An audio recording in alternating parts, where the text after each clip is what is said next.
क्या है, in what way micro watershed development project help in water conservation in drought prone and semi arid regions of India. कैसे micro watershed development project जो होते हैं वो drought prone और semi arid region में water conservation में help करते हैं। तो यहाँ पे हमको क्या बताना पड़ेगा, हमको बहुत सारे वाटरशेड डेवलपमेंट प्रोजेक्ट की बात करनी पड़ेगी। ठीक है, वाटरशेड डेवलपमेंट में क्या आता है, वाटरशेड डेवलपमेंट में अपने पास क्या आता है, वाटर कंजर्वेशन आता है।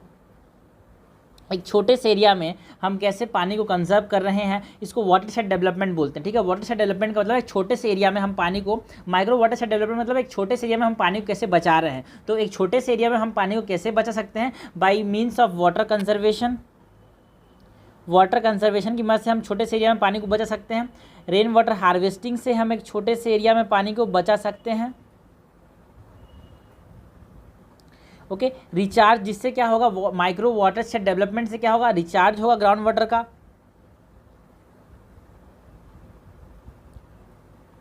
Okay, so this are the ways in which we can conserve water. ठीक है, इसको क्या बोलते हैं, माइक्रो वाटरशेड डेवलपमेंट प्रोजेक्ट्स कहते हैं।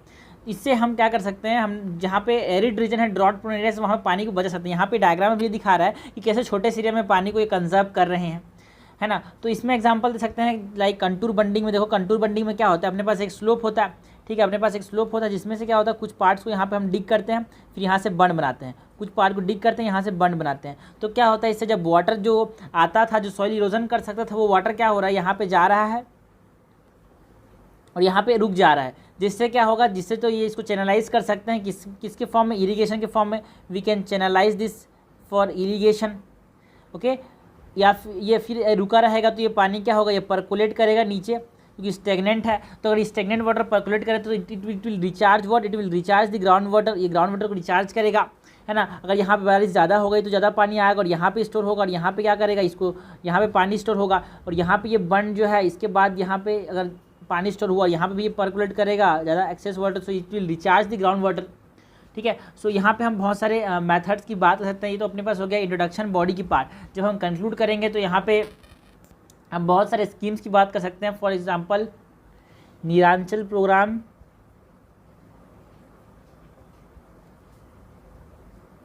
ओके, इसकी बात कर सकते हैं हम।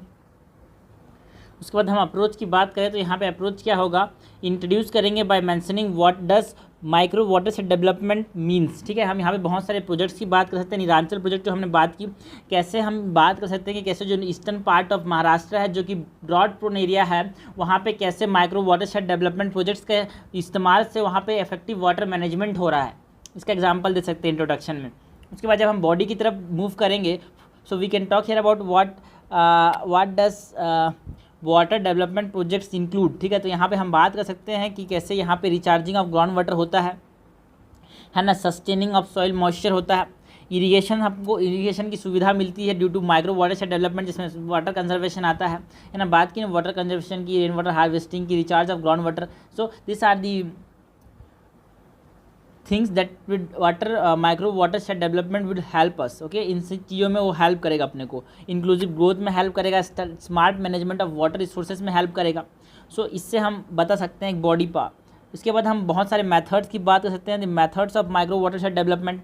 ठीक है, मेथड्स में क्या आएंगे, मेथड्स में जैसे कि हमारे पास बैम्बू ड्रिप इरीगेशन है ना, जोड्स है। ओके, सो इन सब चीज़ के बारे में हम बात कर सकते हैं कि 200 मार्क्स में अपने को आंसर कंक्लूड करना है। 200 मार्क्स में अब कंक्लूड करने के लिए 2.5 पेज लिखने पड़ेंगे। उसके लिए अपने पास यहाँ पे माइक्रो वाटरशेड मैनेजमेंट के बारे में बात कर देंगे। सो माइक्रो वाटरशेड डेवलपमेंट की बात करेंगे, उसके बाद मैथड्स की बात करेंगे, और उसका जब हम कंक्लूड करेंगे तो ये बताएंगे कैसे हमारे कंट्री में 80% जो रेनफॉल होता है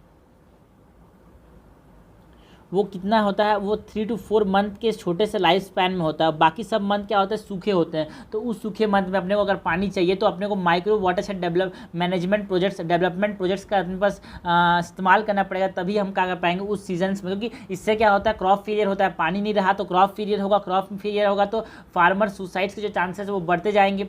सो ये सब चीज़ें अपने दूर कर सकते हैं by implementing the effective water micro watershed management projects. So इस चीज़ से हम कंक्लूड कर सकते हैं इस क्वेश्चन को। नेक्स्ट क्वेश्चन क्या है, 8 नंबर का, major cities of India are becoming more vulnerable to flood condition, discuss. हमको बात करनी है how major cities are becoming more vulnerable to flood conditions. तो यहाँ पे हम मेन बात करेंगे अबाउट द ड्रेनेज, कि कैसे ड्रेनेज की वजह से बहुत ज़्यादा अर्बन फ्लडिंग हो रही है। सिंपल सा क्वेश्चन है, ये क्वेश्चन किस पे है? It is a question on urban flooding और अर्बन फ्लड्स। हर 2 से 3 साल में यूपीएससी जो होती है वो क्वेश्चन रिपीट करती है अर्बन फ्लड्स वाला, तो इसको रेडी रखना है अपने पास, इसका आंसर रेडी रखना है, क्वेश्चन आएगा तो लिख के आ जाना है। ओके, सो ड्रेनेज की बात करेंगे तो major cause of urban flood is what? It is drainage. यहाँ पे ड्रेनेज की क्या है? इंफ्रास्ट्रक्चर की कमी है, ड्रेनेज इंफ्रास्ट्रक्चर की कमी है यहाँ पे अर्बन एरियाज़ के अंदर, है ना। रिवर चैनल्स जो होते हैं ज़्यादातर केसेस के अंदर रिवर चैनल जो होते हैं वो ब्लॉक्ड हो जाते हैं। एंड रिवर चैनल ब्लॉक्ड क्यों हो रहा है? River channel are getting blocked due to pollution. जो एक्सेसिव पॉल्यूशन देखने को मिल रहा है इसकी वजह से जो रिवर चैनल है वो ब्लॉक हो जा रहा है, जिससे जो वाटर है वो ड्रेन नहीं कर पा रहा है रिवर्स तक, है ना। ये एक्यूमुलेट हो रहा है, जिससे क्या हो रहा है? अर्बन फ्लडिंग हो रहा है। और दी बेस्ट और the most obvious cause of pollution in urban areas is solid waste. सबसे ज़्यादा जो पॉल्यूशन हो रहा है अर्बन एरियाज में वो सॉलिड वेस्ट की वजह से हो रहा है, और जिससे क्या हो रहा है? ड्रेनेज चैनल ब्लॉक हो जा रहा है, और जिसकी वजह से जो फ्लडिंग है वो देखने को मिलती है अपने को। और भी कारण है, ड्रेनेज तो एक कारण है। उसके बाद अर्बन फ्लड्स का एक और कारण क्या है? Other causes of urban flood is unsustainable urbanisation. कैसे? Unsustainable urbanisation. कैसे अनसस्टेनेबल अर्बनाइजेशन? मतलब क्या समझ रहे हो भाई? जो लेक्स होते हैं, जो पॉन्ड्स होते हैं कोई भी सिटीज़ के अंदर, उनको एनक्रोच किया जा रहा है, उनका इस्तेमाल कर लिया जा रहा है, और उस पर बड़ी बड़ी फैक्ट्रीज, बड़े बड़े बिल्डिंग्स खड़ा कर दिए जा रहे हैं। ओके, सो अपार्टमेंट्स और बिल्डिंग इस पर अगर बना रहे हैं तो जो लेक्स हैं, जो पॉन्ड्स हैं, जो कि नेचुरल ड्रेनेज होते हैं वाटर के, जिससे पानी जो होता है ग्राउंड वाटर में पर्कुलेट, मतलब ग्राउंड वाटर में पहुंच जाता है बाई पर्कुलेशन, ये नहीं हो पा रहा है, जिससे क्या हो रहा है? पानी एक्यूमुलेट हो रहा है रोड्स पे, है ना, अर्बन एरियाज में, जिससे हम अर्बन फ्लडिंग्स बोल रहे हैं। So it is also a cause of urban flooding. तो ड्रेनेज की बात हो गई, अनसस्टेनेबल अर्बनाइजेशन की बात हो गई, and also urban heat islands जो दिन प्रतिदिन बन रहे हैं, जिसकी वजह से क्या हो रहा है? सिटीज़ के ऊपर बादल मंडरा जा रहे हैं, क्योंकि अगर यहाँ पे अर्बन हीट आइलैंड्स हुए तो मतलब लो प्रेशर मतलब क्राउड्स को ब्रिंग करते हैं, ठीक है। सो क्राउड्स का फॉर्मेशन होगा, वाटर इवापोरेट होगा, क्राउड का जब फॉर्मेशन होगा तो एक्सेसिव वाटर यहाँ पे बरसेंगे। जब एक्सेसिव वाटर यहाँ पे बरसेगा तो हमने बोला there are chances of urban floods.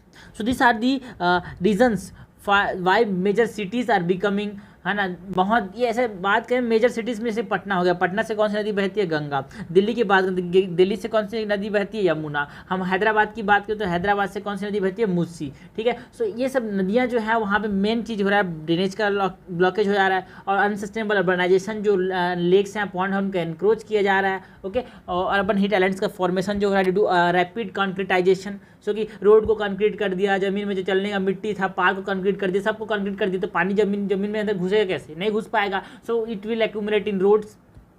इसी को हम क्या बोलते हैं? अर्बन फ्लडिंग्स बोलते हैं। सो इस क्वेश्चन के लिए आंसर में हमारा अप्रोच क्या होगा? इंट्रोड्यूस करेंगे about mentioning the recent examples of urban floods in the cities like Chennai, Patna, Hyderabad and Pune, है ना। और बात करेंगे कैसे दिन प्रतिदिन जो बहुत सारे सिटीज़ हैं उनकी जो वनरेबिलिटी है वो बढ़ती जा रही है, for what? For floods. Okay, so इस तरह से हम इंट्रोड्यूस कर सकते हैं। उसके बाद जब हम बॉडी की तरफ जाएंगे तो हम बॉडी में बात करेंगे about what are the causes of urban floods. तो यहाँ पे हम बात करेंगे एंथ्रोपोजेनिक फैक्टर्स की भी और नेचुरल फैक्टर्स की भी, ठीक है ना। नेचुरल फैक्टर्स में अपने पास क्लाइमेट चेंज आ रहा है, एंथ्रोपोजेनिक फैक्टर्स में यहाँ पे अनप्लान डेवलपमेंट आ रहा है, पॉपुलेशन प्रेशर आ रहा है, अल्टीट्यूड गैप जो है ना लो लाइन एरियाज़ में जो, ठीक है ना, वो सब क्या है कि जहाँ पे पानी, एक नदी होती है उसकी एक बेसिन होती है, उस बेसिन में क्या होता है? पानी के बरसात के समय क्या होता है? वहाँ पे पानी पहुँच जाता है। लोग क्या कर रहे हैं? जब ज़मीन की कमी हो रही है तो क्या कर रहे हैं? जो बेसिन है ना रिवर का, वहाँ पे बिल्डिंग्स बना रहे हैं, जिससे क्या हो रहा है? जो चांसेस है अर्बन फ्लडिंग से वो बढ़ते जा रहे हैं। So it is the causes of urban flooding. तो हमको कारण बताने के बाद आंसर छोड़ नहीं देना है, हमको उसका सॉल्यूशन बताना है, आपको बताना है कि कैसे हम मिटिगेट कर सकते हैं अर्बन फ्लड्स को। Okay, so we have to give the reasons और we have to give the solutions to mitigate the urban floods. जैसे कि हम यहाँ पे बात कर सकते हैं अबाउट, है ना, जो वाटर है, जो लेक्स हैं, जो पॉन्ड्स हैं, है ना, उनको बचा सकें, उनको कंजर्व करें। और दूसरा हम क्या कर सकते हैं, जो गार्डन्स हैं, जो ग्रीनरी कवर है उसको हम बढ़ाएं, ठीक है, क्योंकि जिससे अर्बन हीट आइलैंड कम बनेंगे। और हम जो कंक्रीटाइजेशन जो रैपिड हो रहा है उस कंक्रीटाइजेशन को हम कम करें, ठीक है ना, पार्क्स को भी कंक्रीटाइज नहीं करना चाहिए। हम ये भी बोल सकते हैं कि रेगुलेशन जो है उसको स्ट्रिक्ट करना चाहिए, जो रेगुलेशंस है किसका, है ना, ड्रेनेज बनाने का। सो यहाँ पे जो रैम्पेंट का करप्शन होता है उसकी बात कर सकते हैं हम यहाँ पे, तो उसको कम करना चाहिए। और रेगुलेट करेंगे रिवर बेसिन में कोई भी बिल्डिंग्स, कोई भी अपार्टमेंट ना बने। सो ये सब क्या हो जाएंगे, this are what the structural and non structural measure that we can use to mitigate what, to mitigate urban floods. Okay, उसके बाद जब हम बॉडी में आगे बढ़ेंगे, सो हमने टेकल करने की बात की, तो टेकल करने के बाद हमने बोला कम्युनिटी इंटरवेंशन। हम बताएंगे लोगों को, देखो भाई कम्युनिटी, एक समझो बात को, अगर पानी आज ख़राब हो रहा है आपके यहाँ, जो बीमारियाँ फैलेगी, क्योंकि यहाँ पे पानी जब जमा होता है तो बीमारियाँ फैलती है, ठीक है ना। ड्रेनेज अगर ब्लॉक हुआ तो पानी, बीमारियाँ तो फैलेगी। क्लीन ड्रिंकिंग वाटर का अवेलेबिलिटी कम हो जाएगी, क्योंकि जो साफ पानी था उसको जो गंदा पानी आ रहा है ड्यू टू फ्लड्स, ये गंदा कर देगा सबको। सो वहाँ पे क्या हो जाएगा, डिहाइड्रेशन की चांसेस हो जाएंगे, पानी सब तरफ फिर भी डिहाइड्रेशन। ओके, सो यहाँ पे हम क्या कर सकते हैं, वाटर हार्वेस्टिंग का कर सकते हैं। जो क्रॉप्स हैं वहाँ पे वो क्रॉप्स डैमेज हो जाएंगे, तो कम्युनिटी को बोल सकते हैं कि देखो भाई हम यहाँ पे इंटरलिंकिंग ऑफ रिवर भी कर सकते हैं, जिससे जो ओवरफ्लो जो बार बार होते हैं रिवर्स, उनमें ओवरफ्लो कम हो। और जो ऐसे रिवर्स है जहाँ पे डेफिसिट वाटर है वहाँ तक रिवर में पानी ले जा सकते हैं। So this are the measures that we can use to tackle the problem of what, tackle the problem of urban floods, है ना। स्पॉन्ज सिटी का जो कॉन्सेप्ट है वो यहाँ पे हम बता सकते हैं। और उसके बाद कंक्लूड कर सकते हैं बाय मेंशनिंग दैट इंडिया, जिसमें रैपिड अर्बनाइजेशन देखने को मिल रहा है ना, अर्बन पॉपुलेशन दिन प्रतिदिन बढ़ता जा रहा है। यहाँ पे जो चांसेस है अर्बन फ्लड्स के और भी बढ़ेंगे अगर हम इसको ध्यान से, और बोल सकते हैं कि अगर हमने आज इसमें ध्यान नहीं दिया, आज हमने इसमें रेगुलेट नहीं किया चीज़ों को, यहाँ पे प्लानिंग नहीं की, तो बाद में जो नेक्स्ट जनरेशन आ रही है इट विल फेस बहुत ज़्यादा इशू फेस करेंगे। बोल के एक पॉजिटिव नोट में हम यहाँ पे क्या कर सकते हैं, कंक्लूड कर सकते हैं। हमेशा याद रखना कंक्लूड करना कैसे है, पॉजिटिव नोट में। ओके, सो इस तरह से हम इसको कंक्लूड कर सकते हैं। नेक्स्ट क्वेश्चन है 9th नंबर का, ये क्या बोल रहा है, with a brief background of quality of urban life in India, introduce the objectives and strategy of the smart city program. तो हमको बात करनी किसकी है, स्मार्ट सिटी प्रोग्राम की बात करनी है। सो हम यहाँ पे जब इंट्रोड्यूस करेंगे तो we can tell here about the poor standard of urban infrastructure. हमको पूछा है ना क्वालिटी ऑफ अर्बन लाइफ कैसा है। Okay, so due to poor standard of urban infrastructure,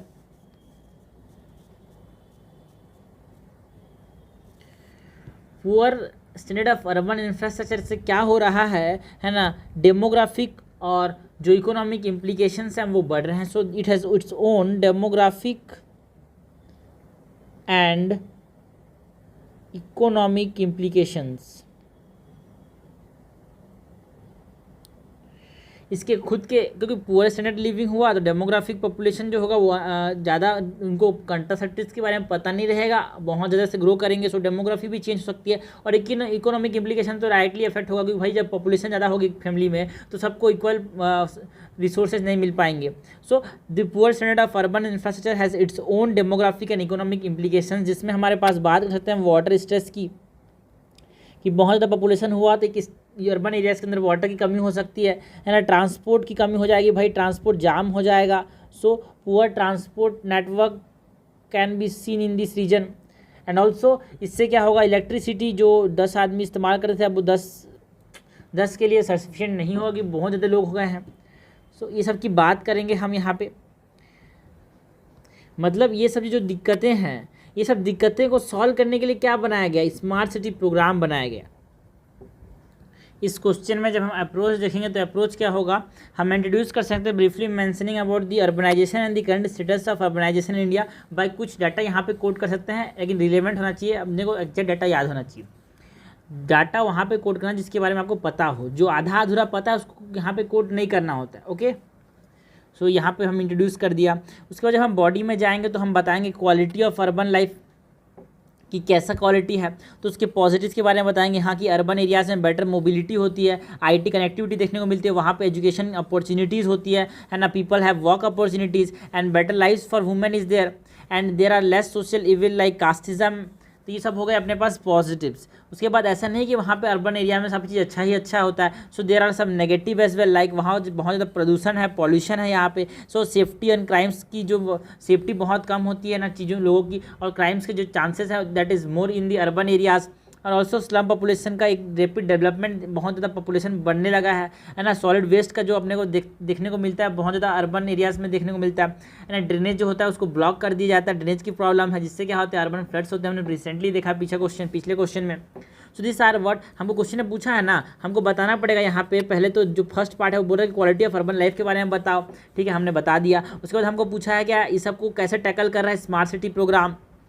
so we can talk here about the objectives of the smart city program, कि कैसे ये basic infrastructure provide करता है, क्वालिटी ऑफ लाइफ को ये improve करता है, क्लीन करता है सिटी को, and it provide sustainable environment for urban population. So this are the objectives of smart city program. उसके बाद हमने बात की स्ट्रेटेजी की, क्योंकि क्वेश्चन ने हमको ऑब्जेक्टिव्स ही पूछा है, ऑब्जेक्टिव्स के साथ साथ स्ट्रेटेजी भी पूछा है किसका, स्मार्ट सिटी प्रोग्राम का। सो हमने ऑब्जेक्टिव्स की बात तो कर ली, अब स्ट्रेटेजीज की बात करते हैं। सो स्ट्रेटेजी में हम बात कर सकते हैं like the retrofitting approach, pan city initiatives की बात कर सकते हैं, ओके, एरिया बेस्ड अप्रोच की बात कर सकते हैं कि हाँ पहले पर्टिकुलर एरिया को डेवलप करते हैं जिससे पूरा सिटी डेवलप होता है। ग्रीन फील्ड डेवलपमेंट की बात कर सकते हैं, जहाँ पे कुछ नहीं डेवलपमेंट वहाँ पे जाके डेवलपमेंट करें, क्या बोलते हैं, एकदम नया डेवलपमेंट क्या बोलते हैं, ग्रीन फील्ड डेवलपमेंट। और जहाँ पे पहले से कुछ चीज़ें हैं, जैसे पहले हाई सेकेंडरी स्कूल है उसको हमने अपग्रेड किया है ना, उसको हम क्या बोलेंगे, ब्राउन फील्ड प्रोजेक्ट। बट जहाँ पे स्कूल ही नहीं है वहाँ पे स्कूल बनाने को बोलेंगे green field projects. So this are the strategies of smart city programme. सो इसको कंक्लूड कैसे कर सकते हैं, हमको क्या करना चाहिए, इंडिविजुअल एरिया बेस्ड अप्रोच अपने को अपनाना चाहिए, जिससे हम एक पर्टिकुलर एरिया को डेवलप करें, जिससे पूरा सिटी डेवलप हो। जिससे क्या होगा, अपने आज की जो अर्बन एरिया है उसकी नीड को तो फुलफिल करे ही करें, आने वाले समय में जो अर्बन पॉपुलेशन धीरे धीरे बढ़ने वाला है उसकी पॉपुलेशन, उसकी भी हम नीड्स को क्या कर पाएँ, उसकी भी नीड्स को हम फुलफिल कर पाएँ। तो इस तरीके से हमको करना है, इस तरह का अपने को प्लान बनाना है। इसी में क्या हेल्प कर रहा है, इसमें हमको हेल्प कर रहा है smart city program in achieving the sustainable development goal, ठीक है ना। सस्टेनेबल डेवलपमेंट गोल नंबर 11 क्या बोलता है यहाँ पे, to get a sustainable cities and to form a sustainable cities and communities. So it will help in achieving this sustainable goal number 11। ऐसे करके हम यहाँ पे कंक्लूड कर सकते हैं। सो ये पेपर में हमने क्या सीखा, पेपर में पहली चीज़ें हमने सीखी कि हाँ अपने पास इस पेपर में 2 क्वेश्चन आए थे, एक थोड़े से वेग कॉन्सेप्ट वाले और एक जो थे वो ऐसे थे जो कि बेसिक क्वेश्चन होते हैं। अर्बन फ्लडिंग्स का हो गया, सस्टेनेबल डेवलप, ये जो अपने पास है ना माइक्रो वाटरशेड मैनेजमेंट वाला हो गया, सब रिसेंट टॉपिक्स होते हैं जो कि आते रहते हैं। इसके बाद हम 2 चीज़ें सीखी है मेन चीज़ की, हाँ हमेशा अपने को डायग्राम्स ज़्यादा से ज़्यादा बनाने हैं, अपने को डायग्राम्स का नंबर ज़्यादा से ज़्यादा जहाँ पे हो सके वहाँ पे डायग्राम्स का नंबर इंक्रीज़ करेंगे, और आंसर को हम क्या करेंगे, पैराग्राफ वाइज लिखने की कोशिश करेंगे। एक बड़े पैराग्राफ से बेहतर क्या है, स्मॉल पैराग्राफ इज़ ज़्यादा इंपॉर्टेंट, ज़्यादा अच्छा है। उसके बाद हम यहाँ पर एक चीज़, चौथी चीज़ सीखी कि कैसे हमको गलत डाटा पुट नहीं करना है। सो डाटा शुड बी करेक्ट, गलत डाटा पुट नहीं करना है अपने को, ओके। सो ये छोटी छोटी चीज़ें हैं जो कि हमको क्या करना है, ऑब्जर्व करते रहना अपने अराउंड में जो प्रॉब्लम्स हो रहे हैं, जो सॉल्यूशंस उसके हम निकाल सकते हैं, जिससे क्या होगा अपने पास जो आंसर लिखने से फ़ायदा होगा, और अपने पास जो जीएस पेपर पर जिसको लोग सोचते हैं कम स्कोरिंग है उसमें आसानी से हम 100+ मार्क्स ला सकते हैं।